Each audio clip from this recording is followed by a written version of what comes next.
السلام علیکم. تاسو ګورئ د پی ټی وی پښتو خبرونه او زه مالیاس کاکړ. د خزانه او پاکي وزیر محمد اورنګزیب ویلي دي چې د نړیوال مالیاتي فند سره ټولې چارې په ښه توګه ترسره شوې دي چې حتمي بڼه به د روانې میاشتې په بورډ غونډه کې ورکول شي. پر بنیادي کردار باندې له وزیر اعظم هایمیب له مذاکراتي ډلې او اړه لرونکو ادارو څخه مننه کوو چې معیشت تر پیاوړتیا وروسته د پرمختګ پر لوري روان دی. د اقتصادي چارو په زیاتوالي سره به د روزګار له لارې پرانستل شي او د ګرانۍ په کمبود سره به ولس ته اسانتیاوې جوړې شي. پر معاشي محاذ باندې ارزښت وړ خبر راغلی دی چې سټیټ بانک په پالیسي ریټ کې د 2% کمبود اعلان کړی دی. زرهي مالیاتي کمیټې پالیسي ریټ له 19 څخه د 19% کولو پریکړه کړې ده چې په ګرانۍ کې به ښکاره کمبود وسی. په کاروباریانو کې به باور پر ځای شي. په پالیسي ریټ کې د کمبود له کبله د ګرانۍ په کچه تر 9.5% په رارسېدلو کې مرستې ترلاسه شي. وزیر اعظم محمد شهباز شریف د وفاقي کابینې په غونډه کې د وینا کولو پر مهال وویل چې په پالیسي ریټ کې کمبود راوستلو ته شراغلی وایو. دا به د کرنې صنعت او د برآمدي څانګو په ګټه وي. په راروانو څو موده کې به افراط زر کې هم کمبود راسي. هغه وویل چې له هایمیب سره زموږ خبرې اترې د ګټې ولوري ته روانې دي. ملګرو هیوادونو یو ځل بیا زموږ ملاتړ کړی دی. د توانایي او ایب بهار په څانګو کې هم سمونچاري ترسره کیږي. د پورونو بوج هم به اوس سپک سي.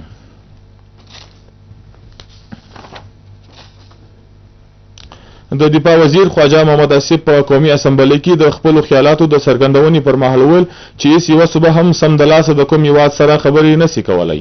د خیبر پښتونخوا لخوا د افغانستان سره د خبرو اترو اعلان پر وفاق باندې برید او زیرجنې خبرې دي. هغه زیاته کړه چې یوازینی د اسمبلی غړی یم چې د پی ټی آی په دور کې د آرټیکل 6 سره مخامخ شوی یم. دغه خلک په خپل دور کې د هر چوکاټ واوښتل. کله چې د حزب اختلاف غړي د حکومت له غړي سره وویني د ودی ډله به هغه پسې سي. د بلوچستان حکومت د صوبې هر کوچنی په سکول کې داخلولو لپاره د ټولو اړه لرونکو څانګو څخه د مرستې هیلمن دی. دغه خیالاتو څرګندونه به د بلوچستان وزیر اعلی میر سرفراز بګټي په کوټه کې هر کوچنی په سکول کې مهم په مناسبت ترسره شوي سیمینار کې کوله. وزیر اعلی وویل چې هغه مستقل نه بلکې میرټ باندې د کنټریکټ په بنسټ استادان لګوي چې د تعلیم معیار لوړ شي او په کنټریکټ لګول شوو تنخواګانې به 20,000 کالداري وي. وزیر اعلی د تعلیم او سکیورټي ته د وینا په 2 میاشتو کې د صوبې په 90% اسکولان پرانستلو ټاک ورکړی و. وزیر اعلی زیاته کړه چې موږ به ټولې چارې سموو. په دې موقع د تعلیم صوبایي وزیر رایلا درانی، چیف سکریټري شکیل قادر خان او د تعلیم صوبایي سکریټري هم ویناوې وکړې. د بلوچستان د وزیر اعلی میر سرفراز بګټي په مشرۍ کې د صوبایي کابینې غونډه وسوه. په کوم کې کابینې کې په یووالي سره د صوبې د 2 پوینټونو وایس چانسلرانو لګولو لپاره سپارښتان ته وروستي بڼه ورکړه. بلې خوا ته د لسبیلا پوینټونو د لګولو لپاره انټرویو به اخیستل کیږي. کابینې د وفاق لیویز کارکوونکي په صوبایي لیویز کې ګډولو او ریټایرمنټ ته نږدې اهلکارانو یو غړي ته نوکري ورکولو سفارش ورکړل شو. صوبایي کابینې د بلوچستان پر اسپیکیشن ایکټ د 2024 او په بلوچستان ریونی اتارټي اډوایزري کونسل کې د تجدید او د بدلون منظوري هم ورکړه. وزیر اعلی بلوچستان میر سرفراز بګټي ماشومان خرڅونکي فنکار نصیر احمد خواته ورغلی.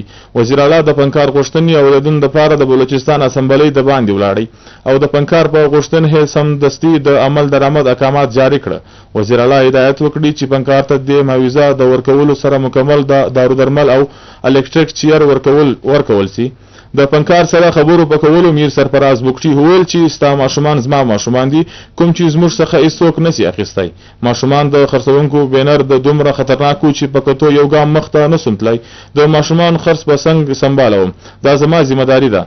د وزیر اعلی د ماشومانو د لاس د ماشومانو د چلاو بینر په اخیستو او د هغو په سر د شبکت لاس کښېښوي. نصیر احمد په سمدستي ډول د همبولنس له لارې وسیع مچ ته یوړل شو. نصیر احمد په د ابتدایي طبي کتنې وروسته کراچي ته وړل کیږي. فنکار نصیر احمد او د هغه ماشومانو د وزیر اعلی بلوچستان مننه وکړه. په بلوچستان کې په پولیو مهم کې د کارکونکو په هڅو سره نوي روایت شول شوی دی. د پولیو د ویکسین په اړه د بې ځایه پروپاګاندا د مخنیوي لپاره د لسبیلې ډیپټي کمشنري عمیره بلوچ خپل نوي ژریدل کوچنی د زرما بلوچ د ډلې د پولیو څخه د ژغورنې څاڅکي ورکړ او په قومي مهم کې برخه واخیسته. څرګنده دی چې په دوریجي کې هم د پولیو کارکونکو تر مندونو په تیرېدلو سره بلیری لري سیمو کې د پولیو د مخنیوي په ویکسین ورکولو خپل چاري ترسره کوي چې 2.5 کال وروسته په بلوچستان کې د پولیو 12 کیسونه څرګنده شوي دي چې د اندېښنې وړ خبره ده. حکومت د رواني میاشتې له نیمې نیټې څخه د پولیو د مخنیوي مهم پیل کړی دی چې د دې ناوړه وایرس مخنیوي وکړل شي. او اوس پر دې مهال پښتو خبرونه وفای ته ورسېدل او مشترک کړي. اجازت د لوی الله په امان.